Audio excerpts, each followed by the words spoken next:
Welcome to Bible Impact. We're in a series that is called Faith for the Impossible. My name is Chris Lotzball. I'm a veteran of 30 years of pastoral and missionary service. And today I get the privilege of talking to you about faith that can move mountains. This is a phrase that Jesus used several times during his ministry, but perhaps the most well-known occasion comes to us from Mark chapter 11. Jesus had just entered Jerusalem for the beginning of his final week, and as he is making his way to the temple, he sees a fig tree, which the fig tree was a symbol of Jerusalem. Jesus curses the fig tree as he's on his way into the temple. After he cleanses the temple, he returns by that same fig tree, and the disciples see that the fig tree has withered to its roots. This was actually a statement about the spiritual condition of Jerusalem as much as it was a miracle for the disciples. But it provoked the conversation that I want to look at today, that Jesus begins to talk about what it takes to have the faith to move mountains.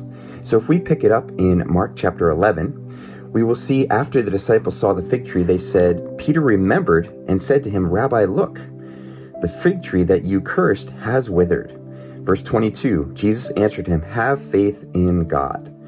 Truly, I say to you, whoever says to this mountain, be taken up and thrown into the sea, and does not doubt in his heart, but believes that what he says will come to pass, it will be done for you. Therefore, I tell you, whatever you ask in prayer, believe that you have received.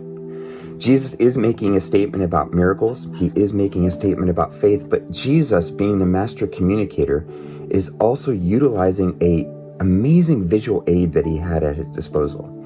You see, very close to the temple in Jerusalem was something that was a modern architectural feat, an incredible creation that Herod had done. You see, when Herod built his palace near Jerusalem, there were two hills. There was a slightly higher one and a smaller one, and Herod wanted to make sure that his palace was the most dominant thing on the skyline. So using slave labor, bucket by bucket, Herod moved the one mountain on top of the other. And then he put his palace on top of that so that it was the most prominent feature that people could see. It's very likely that Jesus was actually pointing towards this palace as he made the statement, if you have faith, you can see mountains moved. You see, Herod didn't move that mountain by faith. He moved that mountain by hard work and slave labor. And that was what a man could do. Jesus is actually pointing out that if man can accomplish that architectural feat, how much more can God do when we have faith? The point here that Jesus is making is involving faith, and it is involving prayer, but I think the key phrase in this passage is actually some of the first few words that we see Jesus speaking. He says, have faith in God. God does take into account our faith. He does take into account what we're asking, but even more important than those things is who our faith is focused on. Who is the source of what we're hoping for? It actually reminds me of an Old Testament story. You might remember that in Daniel chapter 3, Daniel's three friends, Shadrach, Meshach, and Abednego, they are being tempted with death. That if they don't bow down and worship King Nebuchadnezzar when the music plays, they will be thrown into the burning fiery furnace. What an incredibly difficult situation they find themselves in. Life or death, what are they going to do?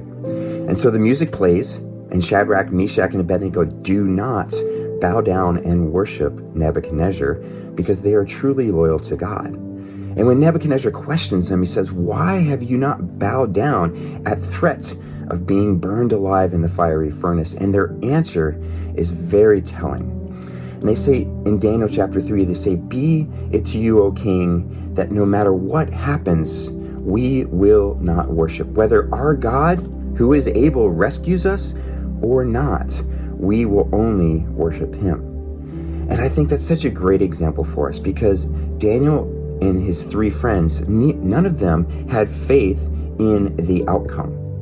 Now, as Shadrach, Meshach, and Abednego were facing a horrible death in the burning fiery furnace, I am sure that their faith and their hope was in a God who would rescue them, who would deliver them from the burning fiery furnace. And we see later in the story that's in fact what happens, that God does supernaturally rescue them, and they come out without a hair singed on their head or not even smelling of smoke.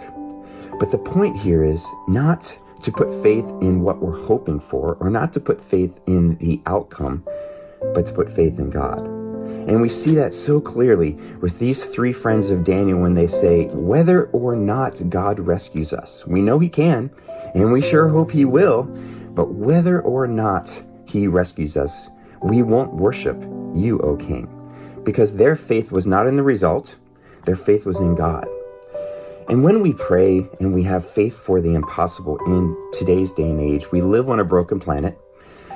We have the kingdom here, but it's not yet in its fullness.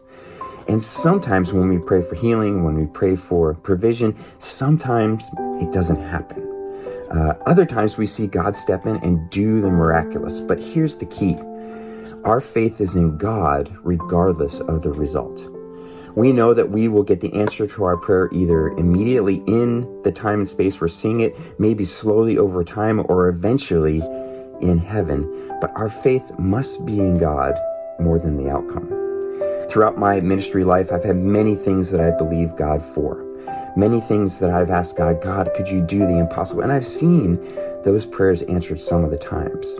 But the times when I found the most peace is when I put my hope not in what I'm asking for, not in a certain result or a certain response from God, but when I truly give him that request and I submit that to him and I say, God, I would trust you no matter what. If you give me what I'm asking for, I will worship and praise you. If you give me the strength to endure, I will also praise you. One of the things I learned the most about in my years serving in Africa was that I learned that Africans pray differently. We often in the West, we pray for the miraculous. We pray for escape from our problems and freedom from that. But I heard my African brothers and sisters pray differently. They often would pray for the strength to endure what they were facing. And in many ways, I think that's a biblical prayer. Yes, our God has the supernatural ability to move mountains, but sometimes perhaps the greatest answer to prayer is giving us the strength to endure what we have to face on a broken planet. So as we see God trying to do the impossible and us wanting to see him do that, we pray, we believe, we trust, just like Shadrach, Meshach, and Abednego, but we lift up the result of our prayer and we give God the opportunity that if he chooses to respond, or maybe for some reason that we don't understand, he doesn't answer our prayers immediately, it never, ever changes who we worship. So let's ask with faith. Let's trust. But in the words of Jesus, first and foremost, have faith in God. I hope you enjoyed this episode of the Bible Impact. Please join us next week as we continue the series, Faith for the Impossible.